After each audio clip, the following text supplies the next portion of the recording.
प्राचीन काल में सत्यव्रत नाम के राजा राज करते थे। वह प्रतिदिन पूजा पाठ किया करते थे। उनके पास किसी भी चीज़ की कमी नहीं थी। वह धन दौलत से लेकर हर प्रकार की सुविधा से समृद्ध थे। हालांकि इसके बावजूद भी राजा की एक अभिलाषा थी जिसे वह पूर्ण करने की चाह रखते थे। राजा दरअसल सत्यव्रत को किसी प्रकार से स्वर्गलोक जाने की इच्छा थी। वह अपने जीवन में कम से कम एक बार स्वर्गलोक के सौंदर्य को देखना चाहते थे, लेकिन उन्हें उसका मार्ग नहीं पता था। इधर दूसरी तरफ ऋषि विश्वामित्र अपनी तपस्या के लिए घर के बाहर निकले। चलते चलते वह अपनी कुटिया से काफी आगे चले गए थे। काफी वक्त बीत गया लेकिन वह नहीं लौटे। इस कारण उनका परिवार भूख और प्यास से तड़प रहा था। राजा सत्यव्रत को जब ये पता चला कि तो उन्होंने ऋषि विश्वामित्र के परिवार के पालन पोषण की जिम्मेदारी ली। कुछ समय बाद जब मुनिवर लौटे तो वे अपने परिवार को कुशल देख काफी प्रसन्न हो गए। उन्होंने पूछा कि उनकी अनुपस्थिति में किसने उनकी देखभाल की। इस पर ऋषि के परिवार वालों ने बताया कि राजा ने उनके पालन पोषण की जिम्मेदारी उठाई थी। यह सुनकर ऋषि विश्वामित्र तुरंत राजमहल पहुंचे और राजा से मुलाकात की। वहां पहुंचकर उन्होंने पहले राजा को धन्यवाद कहा। इस पर राजा ने ऋषि अपनी इच्छा पूर्ण होने का आशीर्वाद मांगा।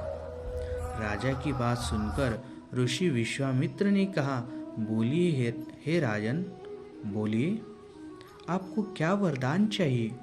तब राजा ने कहा कि हे ऋषिवर, मुझे एक बार स्वर्गलोक के दर्शन करने हैं।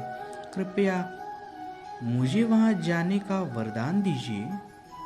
राजा की प्रार्थना सुनकर ऋषि विश्वामित्र ने एक ऐसा रास्ता बनाया जो स्वर्गलोक की ओर जाता था। यह देख राजा सत्यव्रत बहुत खुश हुए। वह तुरंत उस रास्ते पर चल पड़े और स्वर्गलोक पहुंच गए। यहाँ पहुंचते ही इंद्र ने उन्हें नीचे धक्का दे दिया, जिसके कारण वे सीधे धरती पर जा गिरे। राजा सत्यव्रत ने तुरंत सारी घटना ऋषि विश्वामित्र को बताई। राजा की बात सुनकर ऋषि विश्वामित्र गुस्से से आग बबूला हो उठे। उन्होंने तुरंत सभी देवी देवताओं से इस बारे में बात की और इस समस्या का हल निकाला, जिसके बाद राजा के लिए एक नया स्वर्गलोक बनाया गया।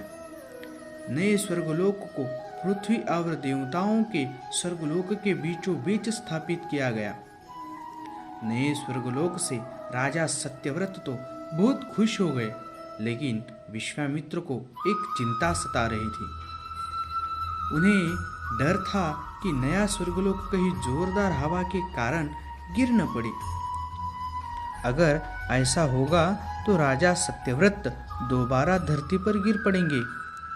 काफी सोच विचार के बाद ऋषि विश्वामित्र को एक उपाय सूझा। उन्होंने नए स्वर्गलोक के नीचे एक बहुत लंबा खंबा लगा दिया ताकि उसे सहारा मिल सके। ऐसी मान्यता है कि नए स्वर्गलोक के नीचे लगाया गया खंबा एक विशाल पेड़ के तने के रूप में परिवर्तित हो गया। यही नहीं, कुछ समय पश्चात जब राजा सत्यव्रत की मृत्यु हुई तो उनका सिर एक फल में तब्दील हो गया। सभी से इस खंबे को नारियल का पेड़ कहा जाने लगा, जबकि राजा का सिर नारियल के रूप में जाना जाने लगा। तो ऐसी थी नारियल की जन्म की कहानी। आपको पसंद आई हो तो लाइक सब्सक्राइब जरूर कीजिए।